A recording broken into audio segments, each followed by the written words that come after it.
Now, on 105.9 FM and streaming worldwide on the WMAL app. O'Connor and Company. 7:07 on O'Connor and Company. Thanks for letting us be part of your morning routine. Very excited that we get to talk with you all morning long, and we do not take it for granted, I assure you. Coming up in 30 minutes, Bill Donohue, Catholic League. 8:05, we'll speak with Victoria Cobb of the Family Foundation. And then at 8:35, the chairman of the Republican National Committee, Michael Whatley. It's Larry O'Connor with Julie Gunlock. Morning, Julie. Good morning. Joining us right now, I'm hesitant to bring this man on here and give him a platform because you know what happens. It's a radio host, and now he's going to run for office, and he's going to be a politician. And it's like, no, guys, I am not going to run to be mayor of Tacoma Park, okay, once and for all. That said, John Reid is making news as he is now officially the Republican nominee for lieutenant governor because of Pat Harrity's withdrawal last night. And he joins us now. John Reid, well, congratulations. You didn't have to win it at the ballot box, but something tells me you would have preferred that considering the sad circumstances with Mr. Harrity's removal from the ticket. Yeah, I mean, look, Pat has been a gentleman this entire time. When he got sick and had the heart issue, I think everybody was really worried about him. I mean, it has been several weeks, and I just am praying that he's going to be well enough to continue and continue to be a leader up in Fairfax. And, you know, we appreciate that. I do not want to say or do anything that denigrates Pat's service. And I appreciate the fact that he made the kind of selfless decision to pull out. And it means I got to work 2 times as hard to gain everybody's confidence since we didn't have all the debates that we were going to have. Well, it is a bit of a shift for you now. However, because the Republican ticket pretty much from Sears to you, Mr. Reid, to Attorney General Miyares, it's locked in now. There won't be a primary. That does help you in terms of focusing on the general, focusing on the Democrats, and focusing on fundraising. Tell me about that. Oh, yeah.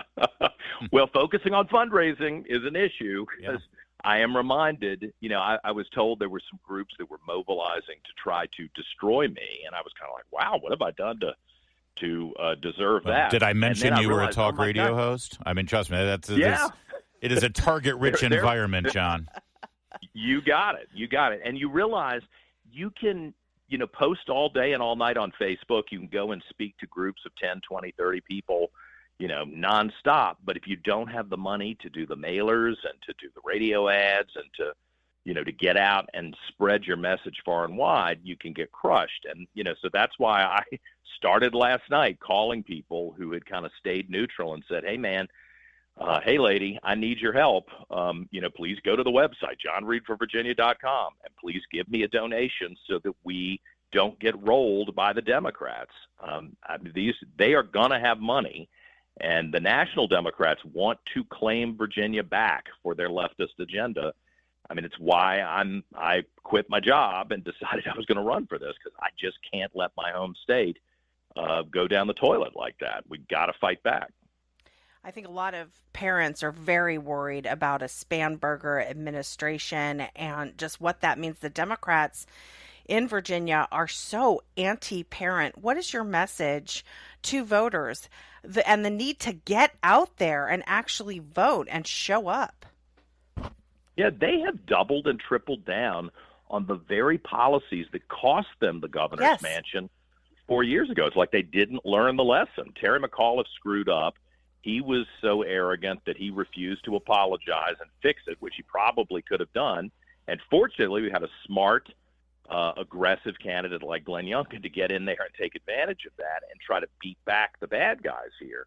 But I think parents have awakened, and I'm making the list of the top 10 bad bills that Democrats put into the legislature in Richmond in January and February, and a lot of them have to do with taking away the rights of parents and promoting kind of a really weird, nefarious agenda that, you know, even my friends who are a little left of center have quietly told me, yeah, this stuff is crazy. This stuff is that we're not going to go for this. And that's why I think we can win if we go out and we're aggressive and candid with people. Well, and if I can just say, I'm not sure. I think there is a segment of voters who don't know just how radical the Virginia Democrats are. They're like Californians at this Democrats at this point. That's why we got to raise this money. That's why we got to have candidates, and I'm going to be one of them, who will be out on the stump every single day, telling the story, backing it up with data, backing it up with real information that people can look up. For the people who are skeptical, hey, right. I was in news for a long time. I don't blame you for being skeptical. I'm going to expose the Democrats for the radicals that they are. And I think when push comes to shove, normal people are going to say, enough of this. Let's get reasonable and responsible Republicans in office. Our guest is John Reid. He's the Republican nominee for lieutenant governor in Virginia. Mr. Reid, the Democrats are running against Trump. They believe, and they're going to identify you as being pro-Trump and being too MAGA. And their argument, I think, other than just conventional political cycles in an off-year election, their other argument is going to be the concerns over the federal workforce, many of whom live in Northern Virginia, either losing their job outright or feeling uneasy about their job prospects, considering Trump's attempts to sort of rein in federal spending. And they're going to try to tag you with that. First of all, do you support what President Trump has been doing in that regard? And how are you going to combat that political messaging? Well, I spent 4 or 5 days in Arlington trying to get those petitions signed so that I could be on the ballot. People gave me an earful. And, I want to be empathetic to folks. I've lost my job before. It stinks. It's terrible. You're worried about how you're going to pay the mortgage, and you're going to have to sell your house, get out. I want to be empathetic to this situation. I also have to just be honest with people. We're $36 trillion in debt.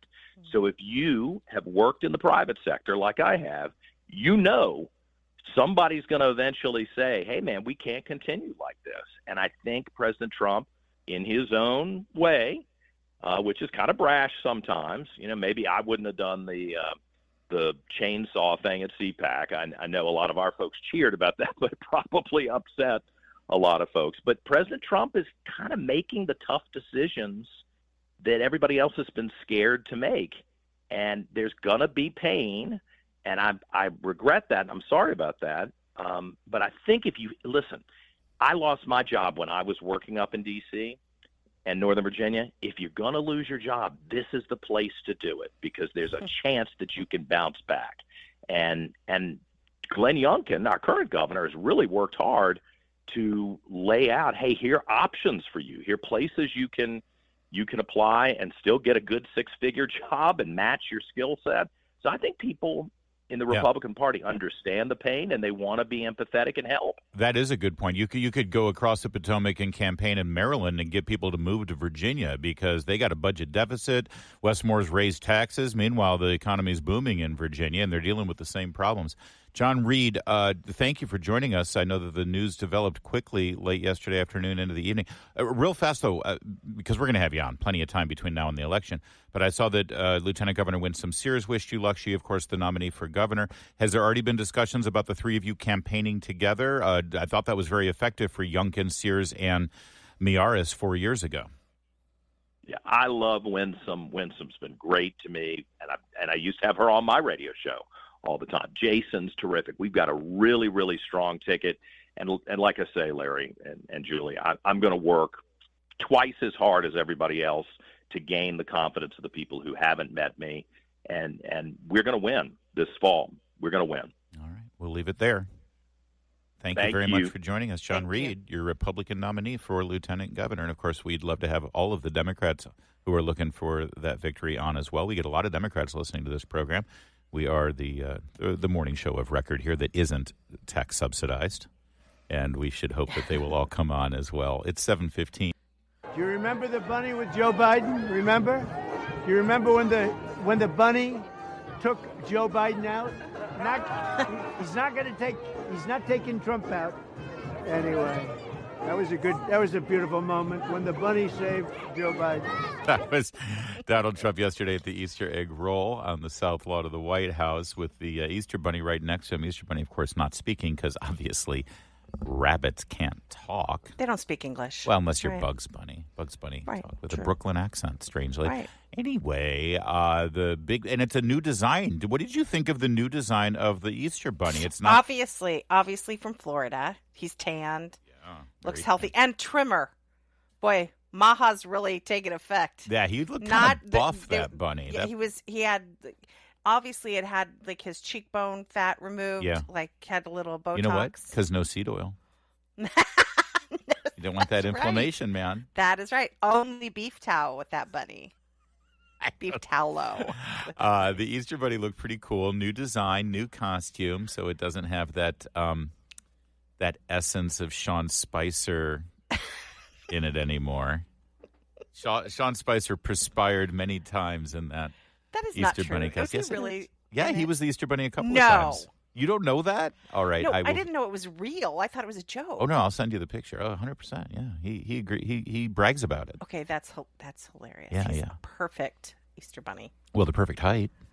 Stop. So the Easter Bunny was there. That was Trump making fun of Joe Biden being rescued from talking to human beings there at the first Easter Bunny roll. Terrified. That's pretty good stuff. He also talked about the role of, because it's funny, the Easter egg roll is often seen as just a fun little, it's an egg and rabbits. I feel like is there a reason why this holiday exists? I know. What is the reason? I feel like the worst mother. I've never been, and I never took my kids.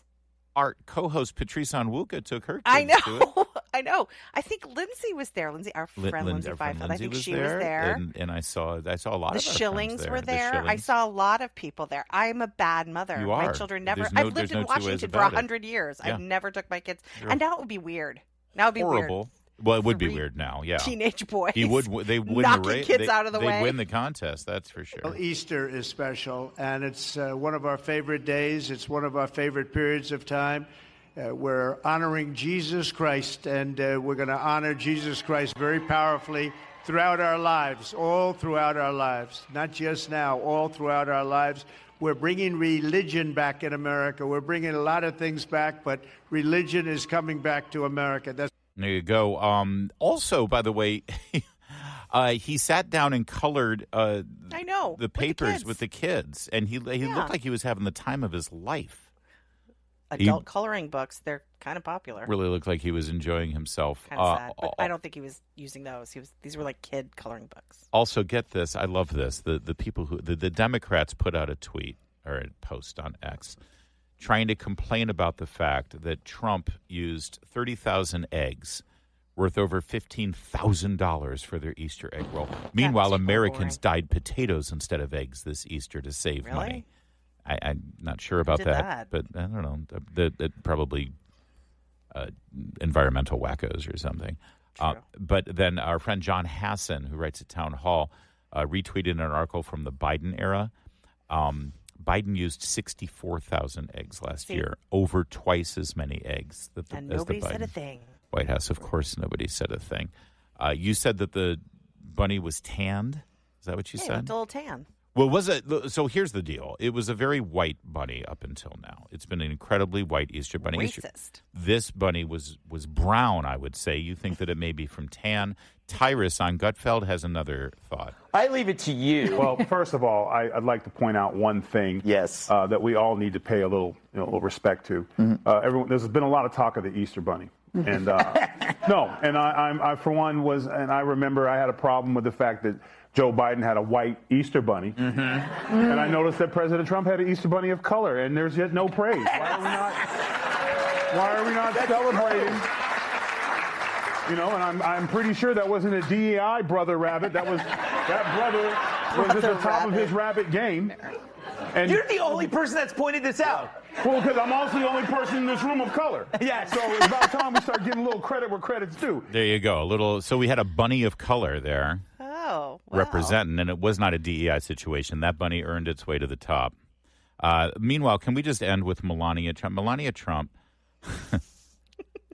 was reading an Easter book to the children, and there's just something intoxicating about the melody of her accent that just doesn't get enough attention. Where is my baseball mitt? Asked Richie. I will bring it tomorrow, said PJ. But that was what PJ said yesterday. That night, Honey Bunny asked PJ to watch a movie with her. It's the new Hoppy Bunny movie, she cried. But PJ didn't want to watch it. Those movies are for babies.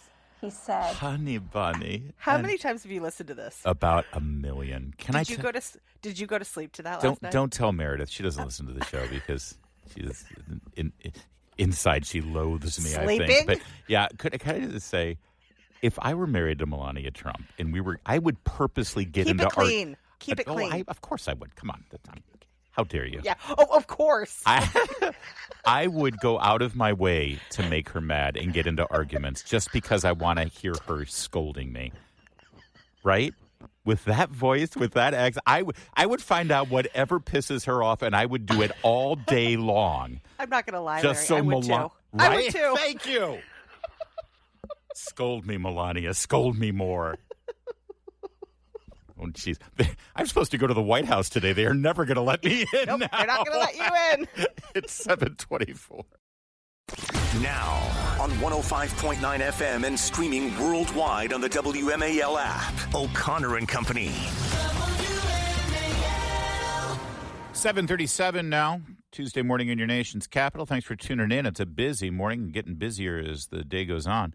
8:05, we'll speak with Victoria Cobb of the Family Foundation. And at 8:35, the chairman of the Republican Committee, Michael Whatley. It's Larry O'Connor alongside Julie Gunlock. And joining us right now is Bill Donohue. Bill Donohue of the Catholic League fame, president of that august organization. And regardless of our ability to agree or disagree with certain statements from the Vicar of Christ, it is always a sad and solemn occasion when a pope passes on. Mr. Donohue, thanks for joining us to discuss this occasion. Well, thank you, Larry and Julie. I'm pleased to be on with you. You know, I know that you've had some disagreements with some of the public statements. Again, no change to the church's dogma at all. You wouldn't know that by listening. Not that the dogma can be changed by a pope, by the way, but the ignorance in the mainstream media thinks that, with a magic wand, a pope can just, gay marriage is fine now.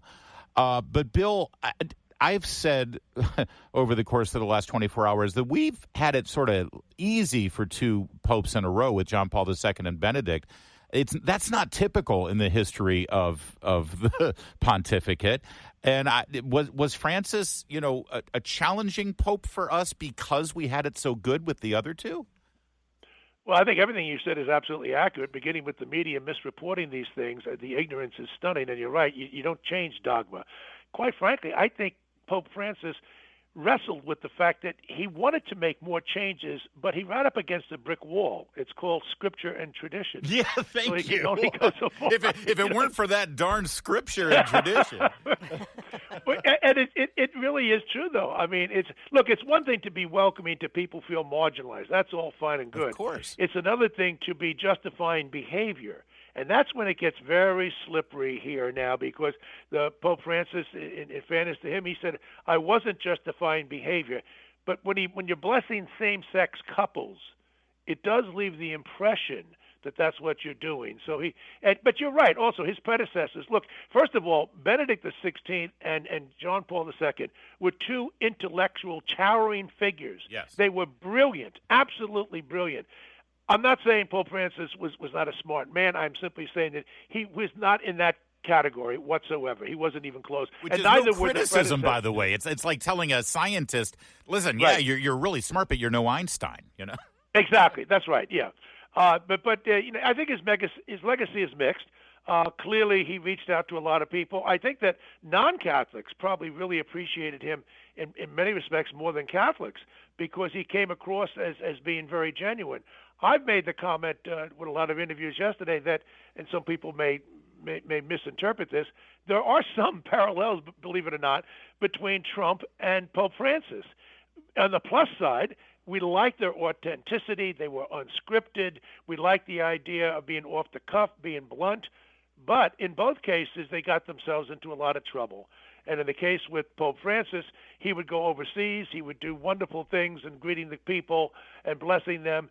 And then on the papal plane, he got hijacked by some people who really had an agenda, some of these journalists. And unfortunately, he played into it. He was warned many times, be very careful, and he wouldn't listen to anybody. And they constantly were walking it back the next day and the day after what he said. So impulsiveness can be a real problem. Julie, we've got breaking news from the Vatican. Apparently, the body of Pope Francis is turning over before it's even in the grave, as Bill Donohue compares him favorably to Donald Trump. I think that. Go ahead, Julie. I'm curious about your thoughts on the conclave, which has started. Pope Francis appointed 83 of the 137 eligible cardinal electors. So most people think, gosh, are we going to get another moderate? Are we going to get a leftist? So what are your thoughts on that? Again, given that 83 of the cardinals were appointed by Francis. Well, I know that the logical conclusion is, therefore, we're going to get Francis II, a clone of Francis. I don't know about that, and I'll tell you why. It was a credit to Pope Francis that he wanted to appoint people to the College of Cardinals who were from the so-called peripheries, from the faraway places that everybody seems to neglect. That's all to the good. Now, it may come back to haunt the left, because those people tend to be very orthodox. They don't see themselves as agents of change. So when they go in to vote, they may come to the conclusion that while they may appreciate much of what Pope Francis did, it's time to push the pendulum back to the center. And that would mean somebody a little bit more traditional and not somebody just like him. You have any front runners or hopes and dreams and aspirations? Not for yourself, of course, but for one of the – it's going to be a cardinal. I think it's been – I believe – I could be wrong on this. I believe it's over 700 years since a non-cardinal has been appointed pope. So – right, I think it's about the 14th century. One in the conclave. Who do you like? Well, I tell you what, I just hope that they give a very serious look to Africa and don't look to Europe. The Europeans, particularly the Germans, but not exclusively, they've just gone off on the secular cliff. But the Africans, you have a lot of very brilliant men there who are extremely orthodox. There's a few of them on the left, but most of them tend to be rather orthodox.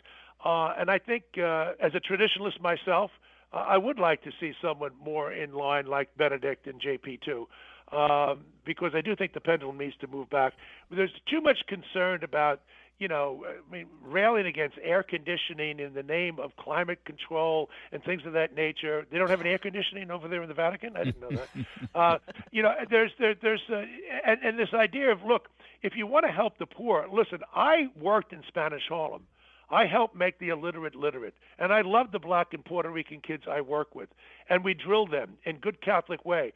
But I also understand, and I used to debate Christopher Hitchens, God knows how many times, the famous atheist who hated Mother Teresa. I said, the reason you hate her is because you don't like the idea that this diminutive nun from Albania has done more for the poor, which you helped create with your socialism, than anything that socialism has ever done. I think with Pope Francis, I'm glad that he likes to reach out to the poor. I don't think he ever understood. Capitalism is the generator of economic freedom. It's not of oppression. If you want oppression, choose socialism. And yet he had an affinity for socialism. Indeed, growing up, he said that the person that influenced him the most in terms of his political ideas was Esther Balestrino. She was an atheist communist. That's amazing. One last thing here, real fast, Bill Donohue of the Catholic League. The two largest representations in the conclave are cardinals from Italy, as is typical, but number two is America. Is it possible we could have an American pope? I don't think so. Listen, I know Cardinal Raymond Burke, and I love him. I think he's great. Yeah. But I do think that if they were to choose Burke, it would be looked upon as a rebuke to Francis because the two of them had clashed. So I don't see that happening, and I don't see any of the others being chosen. So, no, I think the Italians are back in play. I'll grant you that, but there's also there are several others there, and I don't know. Like I said, I think you're going to see Cardinal Cupich out of Chicago will be pushing more for someone like Francis, and you're going to see Cardinal Burke out of St. Louis pushing more for someone like Benedict and JP too. So you're going to see a competition within the American cardinalship. I love it. For those of us who enjoy watching the Vatican and getting into this intrigue that sort of transcends time, really, this is a fascinating event we're about to embark upon, and I'm looking forward to it. Bill Donohue, we'll check back with you as the conclave develops. Thank you so much. Right. It looks like the voting is going to start May the 6th. Wow. All right. Game on. I love Bill. The Italians are back in play. No more My Poles and Italian Germans. friends will like that. All my drinking buddies. We'd be very happy to move away from Latin America for a spell. No offense to our friends down south, but, you had your shot. It was a rough road. All right, thank you, You guys Bill. are the best. Thanks. Thank you so much. 7:45.